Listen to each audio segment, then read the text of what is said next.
Hello everyone, welcome to our computer class. आज हम पढ़ने जा रहे हैं कंप्यूटर एंड इट्स पार्ट्स का part 2। In the previous class हमने पढ़ा था कंप्यूटर एंड इट्स पार्ट्स का पार्ट 1 यानी कि इनपुट, प्रोसेस एंड आउटपुट। आज हम पढ़ने जा रहे हैं मेमोरी यूनिट के बारे में। ठीक है, तो let us start now. Memory unit. अब memory unit has 2 storage part. Memory का मतलब क्या होता है? यादें या फिर कोई चीज़ जो हमारे दिमाग में सेव रहे, जिसको हम भूलते नहीं हैं। इसी तरह कंप्यूटर में जो हम चीज़ें डाल रहे हैं, हम उनको सेव कर रहे हैं, तो वो भी एक जगह पे सेव हो रही होती हैं मेमोरी के तौर पे। ठीक है, स्टोर करके रखी जा रही होती है ताकि वक्त आने पे जब भी हमें उनकी ज़रूरत हो तो हम उनको देख लें। तो कंप्यूटर में चीज़ों को सेव रखने के लिए मेमोरी यूनिट का इस्तेमाल किया जाता है। मेमोरी यूनिट में 2 स्टोरेज पार्ट होते हैं, primary storage and secondary storage. सबसे पहले हम पढ़ेंगे प्राइमरी स्टोरेज के बारे में। प्राइमरी स्टोरेज को हम कंप्यूटर की मेन मेमोरी भी कहते हैं। इसका इस्तेमाल किया जाता है जो भी आप इनपुट डाल रहे हो कंप्यूटर के अंदर, उसको सेव रखने के लिए। ठीक है, ये वर्किंग स्टोरेज स्पेस की तरह काम करता है। ठीक है, primary storage is made up of 2 kind of memory unit. Primary storage 2 तरह की मेमोरी यूनिट से मिलकर बना होता है। आपने पहले भी सुना होगा कई बार, रैम और रोम। ठीक है, सबसे पहले हमारा है रैम। रैम की फुल फॉर्म होती है random access memory. It lies inside the system unit.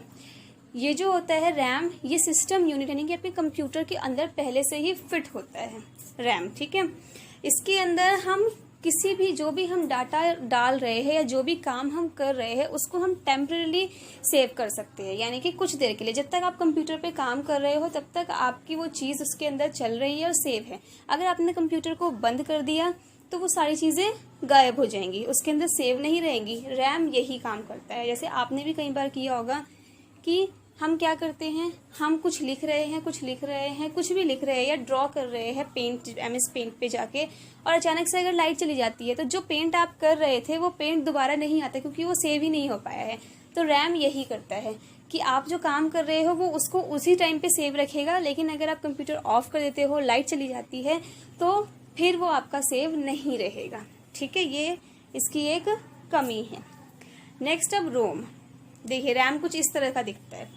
ठीक है, ये दिखने में आपको बड़ा लग रहा होगा, लेकिन ये इतना बड़ा नहीं होता जितना बड़ा आप सोच रहे हैं। ये साइज में थोड़ा छोटा होता है, कंप्यूटर के अंदर ही ये फिटेड होता है। नेक्स्ट है रोम।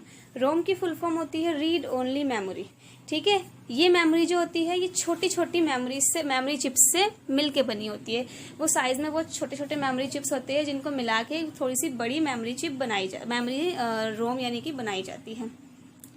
Data can not be erased even when computer is switched off. जिस तरह से रैम में होता है कि रैम में जब तक आप काम करो तब तक आपका सेव रहेगा, अगर लाइट चली गई या कंप्यूटर आपने ऑफ कर दिया तो वो सारा उड़ जाएगा, गायब हो जाएगा, सेव नहीं रहेगा। वैसा नहीं होता है। रोम में क्या होता है कि अगर लाइट चली भी गई, अगर आपने कंप्यूटर ऑफ भी कर दिया है, लेकिन अगर आपने सेव कर दिया है उस चीज़ को, तो वो कंप्यूटर से इरेज नहीं होगा, गायब नहीं होगा। रोम कुछ इस तरह का दिखता है, कंप्यूटर में ये फिटेड होता है। ठीक है, अब आता है हमारा सेकेंडरी स्टोरेज। प्राइमरी स्टोरेज हमारे 2 तरह के थे, रैम और रोम। अब आते हैं हम सेकेंडरी स्टोरेज पे। Secondary storage refers to storage devices and media that are not constantly accessible by a computer system. Secondary storage वो स्टोरेज डिवाइसेज होते हैं जो सिर्फ ऐसा नहीं है कि कंप्यूटर के साथ हमेशा ही इस्तेमाल किए जाते हैं। जैसे रैम और रोम, ये तो कंप्यूटर के साथ हमेशा ही इस्तेमाल होते हैं, लेकिन सेकेंडरी स्टोरेज में वो डिवाइसेस आते हैं जो हमेशा कंप्यूटर के साथ इस्तेमाल नहीं किए जाते हैं। उनका इस्तेमाल कभी कभी कुछ चीज़ों के लिए ही किया जाता है। ठीक है, इसके कुछ एग्जांपल्स आपके दिखाते हैं। जैसे कि ये फ्लॉपी आप देख रहे हैं ना, एक स्क्वायर शेप की डिस्क होती है।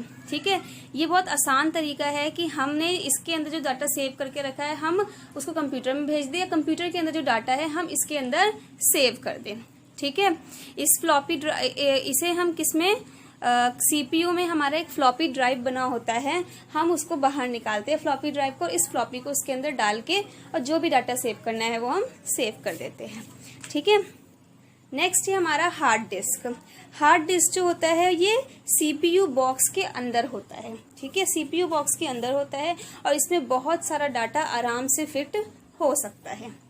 Next is CD DVD। ये आपने अपने घर में भी कई बार देखा होगा। आप इसको लाके आप उसमें डालते हो DVD में, तो आपके उसमें टीवी में मूवी स्टार्ट हो जाती है, गाने स्टार्ट हो जाते हैं।